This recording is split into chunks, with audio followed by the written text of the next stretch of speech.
Hello, YouTube world. I want to today look at a Gatorade commercial that I was just made aware of. This commercial was just mentioned in our Fault Line Grace Bible study. It was just brought to my attention. Real interesting, a lot of predictive programming concerning the rapture. And as I say a lot of the time, and I'm going to keep on saying it, I could encourage you enough to check out the Fault Line Grace channel on YouTube. It's a nightly Bible study, and it's just a gold mine of truth, a hotbed of truth. If you love truth, what this is this is just a community of people who just above all things love the truth. And Pastor J.B. Watkins, he preaches, but it's interactive where other people are watching and commenting live. So it's really a great sense of community. And really what it reminds me of, it's like the old Tonight Show, but it's about truth. I would describe JB like the Johnny Carson or the Jay Leno of truth. Now we know Johnny Carson, that man, he lived like a devil, was really out of control with the alcoholism and womanizing and so forth. And who knows, maybe somehow he got saved before he died. I hope he did. Who knows? But JB, he really he preaches the Bible, and what I like is he really combines it and talks a lot about world events, everything going on. He gets into the occult and talks about what's going on in the enemy's camps, what the elites are doing, uh, all kinds of great information, and very funny, man. I tell you what, this guy JB, man, he is one funny guy with that dry situational sense of humor, and I sure appreciate it because most pastors out there will put you to sleep, but JB, man, he just keeps it very very entertaining and fun, but you're getting great information every time. So back to the commercial, and just want to point out, we come across so much great information and have so many great observations in our Fault Line Grace Bible study group, and I just couldn't encourage you enough to check it out. Particularly if you love the truth, man, you just I don't know of anywhere else where you're going to find a group of people that love the truth so much. So let's go ahead and play this video. Every year, thousands of athletes disappear in clutch moments due to falling hydration levels. I used to go missing all the time. Okay, and I want to look at a few things. We're going to get into looking These at disappear in this. clutch moments. First thing I want you to do, so you'll notice this guy disappears. Due to falling hydration levels. And that's symbolizing the rapture, which is coming very, very soon. And moments. So that's our first indication that this is predictive programming for the rapture. I want you to take a look at a couple things here, okay? Look at the scoreboard and you'll see a 53, a 53, and a 47.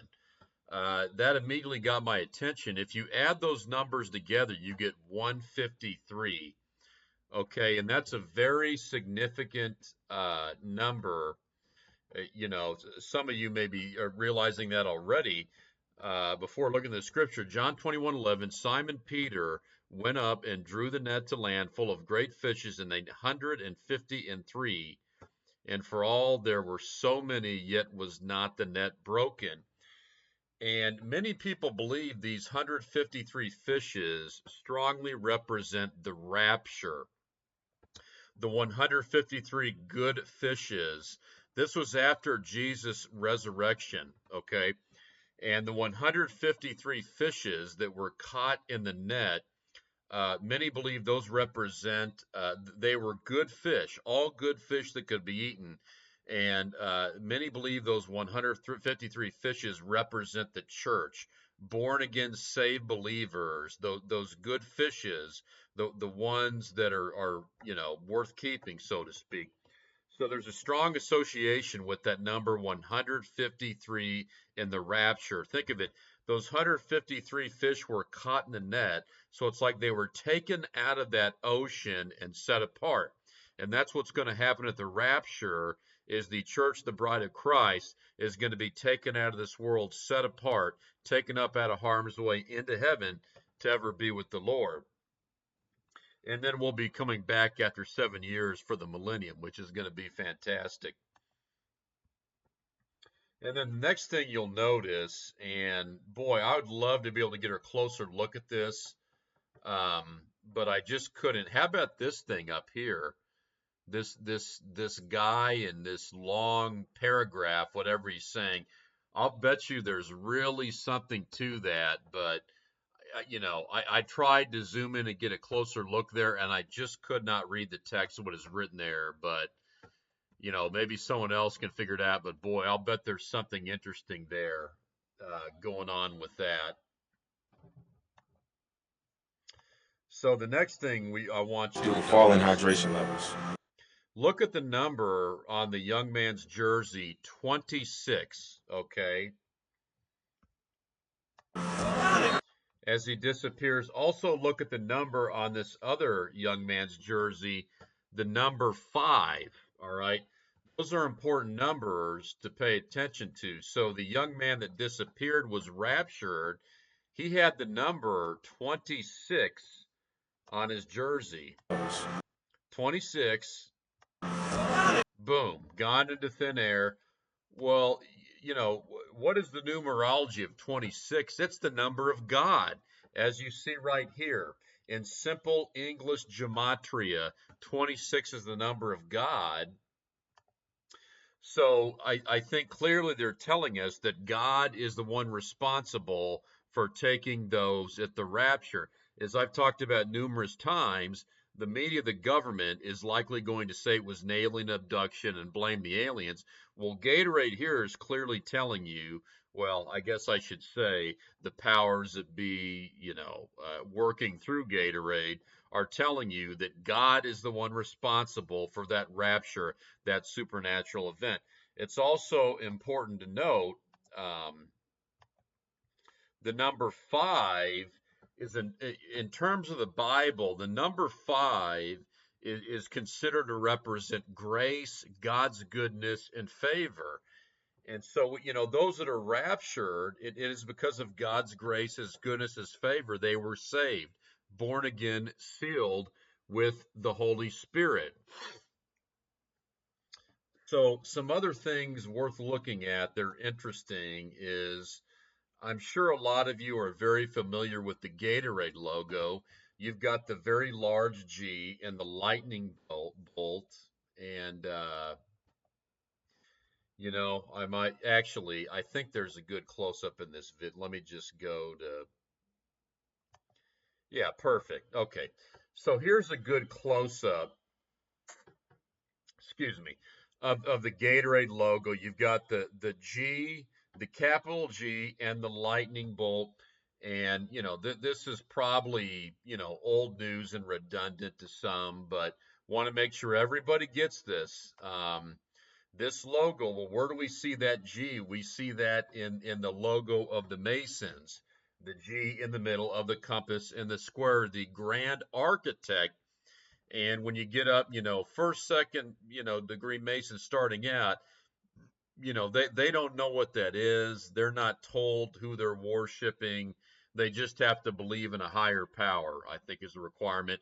You get up to the 32nd, 33rd degree, they tell you the God, the one they worship, the one that brings them light is Lucifer, Satan, the devil.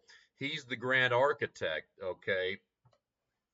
That is one of the explanations of what that G is inside the square and the compass. And, some may say, oh, well, that's just coincidence. Well, let's take a look at the lightning bolt then.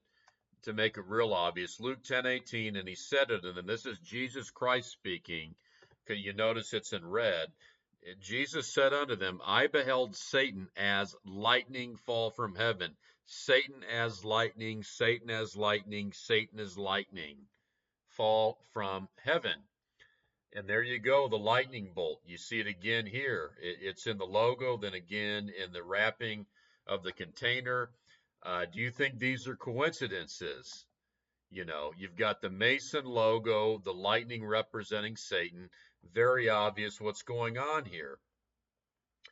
It's also worth noting Damian Lillard, who, you know, I can't tell you for sure, but you know, certainly probable that he's a Mason himself. Notice the black and the white, just like the Mason checkerboard.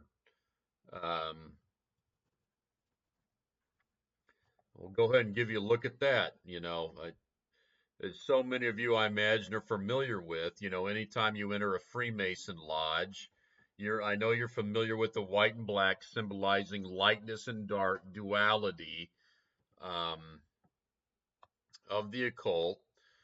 So I don't think that's a coincidence. The black and white Damian Lillard's wearing, and we notice. Take note of this. So the young man is raptured. The 26 on the jersey represents God, raptured by God. Who's left standing there? You see the Freemason imagery and logos, and the guy wearing the black and white.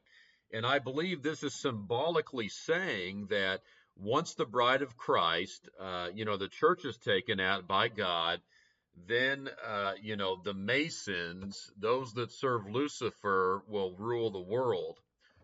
Or so they think they will. It's going to be very short-lived, okay? It's going to be 7 years. They're going to have to kind of, you know, do their thing to some extent. And then Jesus Christ is going to come back and gloriously wipe them out. So some interesting stuff here. And let's look a little more. I used to go missing all the time. I let everyone down.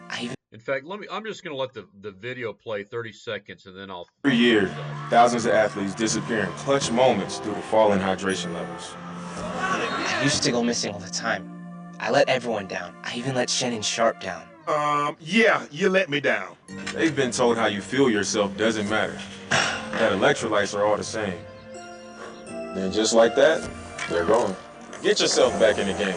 Get yourself a Gatorade. Could be the difference between dominating and disappearing. Gatorade, rehydrate, replenish, refuel. Every year, okay, thousands of athletes disappear. To go missing all the time. Every year, thousands of athletes disappear in clutch. By the way, it's worth noting the 1 in 5, 1 plus 5 is 6.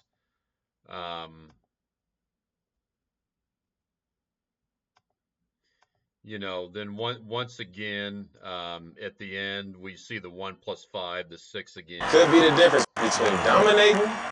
Number of man.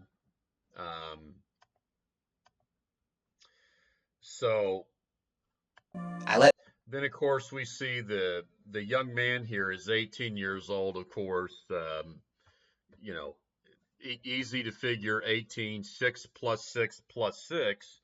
So that symbolizes, you know, let's look at this sequence here. So we got rapture, God takes out the bride of Christ, the church, through his grace. Then the Masons are left to supposedly rule the world through the Antichrist. And probably no coincidence, you know, Damian Lillard, the black and white Mason colors. And of course, Damian Lillard is obviously a black man. I don't think this is a coincidence. You know, we know who the man to sin, the son of perdition, is, Barack Obama. So isn't this interesting? You know, and I just got to thinking about this. God takes out the church, and you're left with the man of sin, the son of perdition, Barack Obama, left to rule the world. standing at the free throw line, taking his free throws, doing what he wishes. It's his time. Also notice the shoes, the 3 stripes on each side, black and white, 33. There you go. That's probably was meant there. I used to go missing all the time. I let everyone down. I even let Shannon Sharp down. Yeah, you let me down. They've been told how you feel. Let me down. They've been told how you. Yeah, you let me down. Down. Yeah. Then, of course, you're probably thinking, what in the world does Shannon Sharp pruning bushes have to do with Gatorade or any of this? And well, this much is what I can figure with it is there are only a couple scriptures that mention pruning. Here's one, Isaiah 18:5. For afore the harvest, when the bud is perfect and the sour grape is ripening the flower, he shall both cut off the sprigs with pruning hooks and take away and cut down the branches. Notice the word harvest. Well, the rapture, which is coming very soon, is a harvest, okay? We hear the mention of the sour grape. That reminds me of Revelation. And we see he shall cut off the sprigs. Sprigs, to my knowledge, I think those are like branches that bear flowers. Like they don't bear fruit. They don't bear a grape or, fig,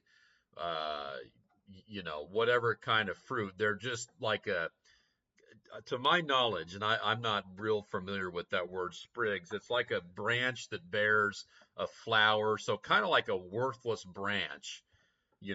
He shall cut off the sprigs with pruning hooks and take away and cut down the branches. So when I read the sprigs and cutting down the branches, that reminds me of Matthew 7:16-20. You shall know them by their fruits. Do men gather grapes of thorns? See, there's that grapes, or figs of thistles. Even so, every good tree bringeth forth good fruit, but a corrupt tree bringeth forth evil fruit. A good tree cannot bring forth evil fruit, neither can a corrupt tree bring forth good fruit. Every tree that bringeth not forth good fruit is hewn down and cast in the fire. Wherefore by their fruits ye shall know them. Okay, well, we see here pruning and cutting down the branches. Well, that reminds me of the trees that don't bring forth good fruit, meaning they're not saved, they don't have faith, and they're cast into the fire. And here we have grapes being mentioned in a positive context. They don't grow thorns, meaning the thorns coming from those bad trees that don't have the faith, that are not saved. The sour grape is ripening the flower. Well, here it's mentioned a sour grape, so that's likely more what we're going to look at in a moment here in Revelation, a negative connotation for the grape. He shall both cut off the sprigs with pruning hooks and take away and cut down the branches. So one way of looking at Isaiah 18:5, there a lot of scriptures, man, you can have multiple meanings in there, and there are people that understand the Bible much better than I do. By the way, Pastor J.B. Watkins is one of them. But harvest, absolutely can represent the rapture. The sour grape, we're going to look at that in Revelation, representing judgment, the tribulation. He shall cut off the sprigs with pruning hooks and take away and cut down the branches. To me, certainly can represent judgment, tribulation, God's wrath, bringing judgment to those that are not saved. Then we read Revelation chapter 14, verses 18-20. And another angel came out from the altar, which had power of fire, and cried with a loud cry to him that had the sharp sickle, saying, Thrust in thy sharp sickle, and gather the cluster of the vine of the earth, for her grapes are fully ripe.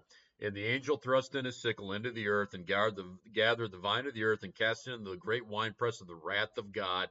And the winepress was trodden without the city, and blood came out of the winepress, even of the horse bridles, by the space of 1,600 furlongs. And this is talking about God's judgment. All those that are going to be killed at the end of the tribulation, they were not saved. Those serving the Antichrist. And these are referred to as grapes, this time a negative meaning and connotation. And they were cast into the great winepress of the wrath of God. My, oh my, boy, that is not a place you want to be, is the great winepress of the wrath of God, poured out without mixture. Woo, man. So, we see here the sour grape, the fact it's a sour grape, I'm no Bible scholar here, but to me that kind of reminds me of what we're seeing going on in Revelation chapter 14, the judgment of God and cast into the great winepress of the wrath of God. When we combine it with the cut off the sprigs with pruning hooks and take away and cut down the branches, well, then we see Shannon Sharp pruning. So to me, and I'm no Bible scholar, like I said. Um, You let me down. They've been told how you feel yourself. They've been told how you feel yourself. You let me down. so to me, Shannon Sharp, pruning these bushes represents judgment. To me, this represents the tribulation period because notice it's happening right after the rapture. Okay, we see rapture. God takes the bride out. The man of sin, Barack Obama, and the Masons are left to rule the world. It's their time. Think about when you shoot a free throw, the clock is stopped. Well, that's another thing, I just thought of was, well, they've got the CERN, the Large Hadron Collider. They're trying to manipulate time.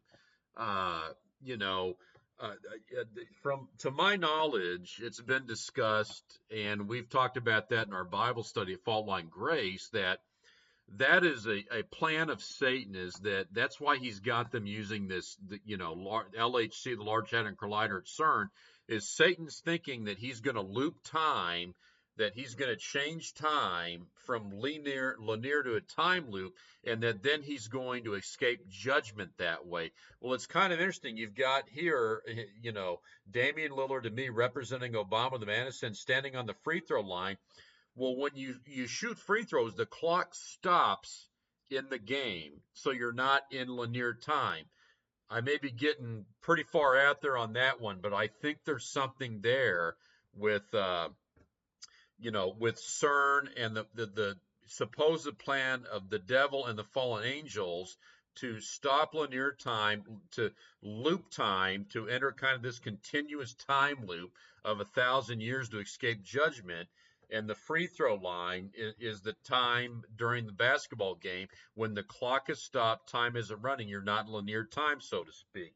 Pretty interesting, I think. I used to go missing all the time. I let everyone down. I even let Shannon go missing all the time.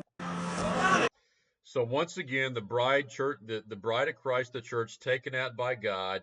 Here we see the man of sin, Barack Obama, the Masons, the elite, ready to take over the world. I used to go missing all the time. And, here we see the 18, the 666. It also looks like this uniform's black and white. So I know this guy was raptured, but, here we see the GATORADE. Maybe this guy also represents the Antichrist after the rapture. I don't know. It could be, you got the 666 after the rapture, mark of the beast after the rapture. I used to go missing. Rapture takes place, boom, you're in the tribulation period. 18666, the number of the beast, the mark of the beast. And, maybe this young man then is also representing Obama or the, man of sin, son of perdition, Antichrist, the world ruler after the rapture. I don't know, possible. All the time. I let everyone down. I even let Shannon Sharp down. So then we see the raptures happen, the mark of the beast. So this, to me, the pruning represents the tribulation period, God's judgment. Why they chose Shannon Sharp, I don't know. He's likely a Mason. I haven't thought much on that, but to me, this pruning, based on the scripture, really represents the tribulation period, and God is pruning. He's taken away those that are saved, and now in the tribulation, it's like when he threshes the wheat. You know, he's threshing the wheat, saving the wheat, burning up the chaff. This time of pruning is a time of testing in the tribulation. And let's look at the other two scriptures that mention prune. 6 years thou shalt sow thy field, and 6 years thou shalt prune thy vineyard and gather in the fruit thereof. Well, that's interesting. Prune thy vineyard. Well, that's similar to what Shannon Sharp's doing. It's not a vineyard, but quite similar. That's Leviticus 25:3, then Leviticus 25:4. But in the 7th year shall be a Sabbath of rest unto the land, a Sabbath for the Lord. Thou shalt neither sow thy field nor prune thy vineyard. So what's interesting here is, God's, timeline and clock. Obviously we have the 7,000 year timeline, 6,000 years, and then the last 1,000 years, the millennium, 6,000 years. At the, where you have the rapture, then the very last 7 years fulfilling the 6,000, as we've talked about. Then you have the final 1,000, the millennium. Then you enter eternity. Well, and it's interesting. 6 years thou shalt sow thy field, and 6 years thou shalt prune thy vineyard. Well, this to me can clearly represent the end of the 6,000 years, the end of the church age and tribulation. So God, is pruning. 6 years he's pruning, and at the end of the 6 years, the Lord is pruning in preparation for that millennium. And see, in the 7th year shall be a Sabbath of rest unto the land, a Sabbath for the Lord. Thou shalt neither sow thy field nor prune thy vineyard. Well, the 7th year can represent the 7,000 year, the 7,000, the last 1,000 years, going to the 7,000th year. So the 7th year can represent after 6,000 years, that last thousand years, the 7th day, and thou shalt neither sow thy field nor prune thy vineyard. So to me, this Shannon Sharp pruning represents the tribulation, the end of the church age, the end of the church age, then the tribulation, and that pruning that is going on at the close of the 6,000 years before the millennium. I really think there's something there, that this represents the end of the 6,000 years after the rapture, the tribulation, and this pruning that is going on. The wheat, the threshing of the wheat, God's going to save the wheat, but as we read, those grapes are going to enter the wine press, those evil ones that aren't saved. So I think that's interesting. I think there's something to it, for sure. So looks like we've looked at the scriptures I wanted to on the pruning. Okay. Then something else I want to mention here is, let's look at the end of this commercial. Yeah, you let me down. They've been told how you feel yourself doesn't matter, that electrolytes are all the same. Then just like that, they're gone. Get yourself back in the game. Get yourself a GATORADE. Could be the difference between dominating and disappearing. GATORADE, rehydrate, dominating and disappearing. GATORADE, rehydrate, replenish, could be the difference. And of course, we had the 15, the 1 + 5, the 6. Difference between dominating and disappearing. GATORADE, rehydrate, replenish, refuel. Every year, thousands of dominating and disappearing. GATORADE, rehydrate, replenish, refuel. Well, take note of this too: rehydrate, replenish, refuel. Their kind of tagline now. Look at the 3 R's. I think that's interesting. Let's look at the numerology of R. Well, R in simple English gematria equals 18, 666. And in every other form of gematria, it's 9. So that's quite interesting. Well, 9 is Satan's number. Looky there. You flip that around, that's 666. So, you can read that R, 18, 18, 18. So like 666, 666, 666. Or, in the other forms of gematria. Get yourself back in the game. Get yourself a GATORADE. See the difference between dominating and disappearing. GATORADE, rehydrate, replenish, refuel. Sorry about that. Messed up there. So, 666, 666, 666, 18, 18, 18.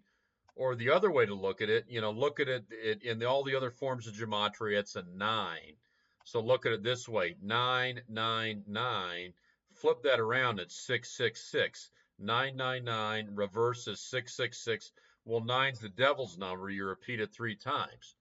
Probably not a coincidence. One more thing I want to point out. Same.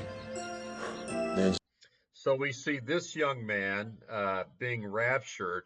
Kind of interesting. He's in all the blue, kind of like the blue to block the dew, as we were talking about down in Maui. just like that, So notice he's raptured, disappears. What do you see here? 2023, right above him. Very likely giving us the year of rapture. just like that, Boom, he's raptured in 2023. they're going. Get yourself back in the game. Get yourself a Gatorade. Just like that, they're And you're going to get double confirmation. There's the 2023. going. Get Once again, 2023 for some double confirmation. yourself back in the game. Get yourself a Gatorade. Could be the difference between dominating and disappearing.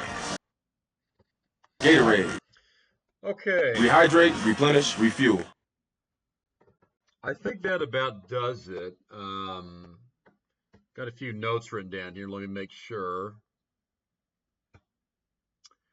Yeah, I think that does it. But just real clear, some strong predictive Clutch programming. moments due to falling hydration levels. Strong predictive programming for the rapture. And it looks like there's more going on here too. Also talking about God's judgment, the tribulation period. I used to go missing all the time. I let everyone down. I even let Shen. Difference between dominating and disappearing. Gatorade. Rehydrate, replenish, refuel. And of course, the tagline is "Don't go missing." Don't go missing. I forget if he says it at the start. Every year, thousands of athletes disappear in clutch moments due to falling hydration levels. Well, anyhow, here the tagline is "Don't go missing." Well, we want to go missing at the rapture, and those of us that are saved are going to go missing. I'm going to go missing. So, subconsciously planting that seed in your mind against the gospel of, well, don't be saved. Stick around for the tribulation and the mark and all that crap. So the subconscious programming, don't go missing. Well, in terms of the rapture, you definitely want to go missing. So you can see that subtle don't go missing anti-Christ, anti-gospel message being planted in the subconscious mind of people. So some real interesting stuff in this video. If you don't have eyes to see, you'll probably think I'm a nut. I don't care. But if you've got eyes to see, you'll see exactly what's going on here. A whole lot of predictive programming in this Gatorade commercial telling you that rapture is coming really, really soon. So God bless everybody. Hope you found this informative and got some good information in it. And Lord willing, I'll talk to you real soon.